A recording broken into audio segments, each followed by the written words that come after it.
നമ്മൾ പണിയെടുത്താൽ നമുക്ക് ജീവിക്കാം, അല്ലാതെ ആര് ഭരിച്ചാലും നമുക്കെന്താ പ്രയോജനം?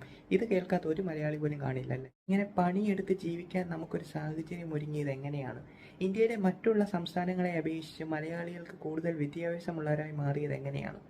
മറ്റുള്ള രാജ്യങ്ങളിലേക്കും സംസ്ഥാനങ്ങളിലേക്കും ജോലികൾ തേടി കുടിയേറി പാർക്കാൻ നമ്മളെ സഹായിച്ചത് എന്താ? അതിൻ്റെ പേരാണ് വിദ്യാഭ്യാസം. സ്വാതന്ത്ര്യത്തിന് ശേഷവും എല്ലാവർക്കും വിദ്യാഭ്യാസം ചെയ്യുവാനുള്ള സാഹചര്യം ഉണ്ടായിരുന്നില്ല.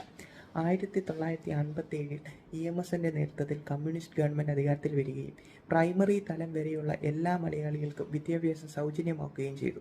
1967 EMSന്റെ നേതൃത്വത്തിൽ വീണ്ടും കമ്മ്യൂണിസ്റ്റ് ഗവൺമെൻറ് അധികാരത്തിൽ വരികയും സെക്കൻഡറി തലം വരെയുള്ള വിദ്യാഭ്യാസം സൗജന്യമാക്കുകയും ചെയ്തു. അങ്ങനെയാണ് നമുക്കെല്ലാവർക്കും പഠിക്കാനുള്ള സാഹചര്യം ഉണ്ടായതും നമ്മൾ ഇന്ന് ഈ നിലയിൽ എത്തിച്ചേർന്നതും. ഇന്നിതാ അതേ കമ്മ്യൂണിസ്റ്റ് പാർട്ടി പിണറായി വിജയന്റെ നേതൃത്വത്തിൽ ഭരിക്കുമ്പോൾ ബിരുദതലം വരെയുള്ള എല്ലാവർക്കും വിദ്യാഭ്യാസം സൗജന്യമാക്കിയിരിക്കുകയാണ്. മലയാളികളുടെ ആ സിഗ്നേച്ചർ വാചകത്തിൽ പറയുന്നത് പോലെ ആര് ഭരിച്ചിട്ട് നമുക്ക് കാര്യമൊന്നുമില്ല. പക്ഷേ ഭരിക്കുന്നത് കമ്മ്യൂണിസ്റ്റ് പാർട്ടിയാണെങ്കിൽ പാവപ്പെട്ടവർക്ക് ഉപകാരപ്പെടുക തന്നെ.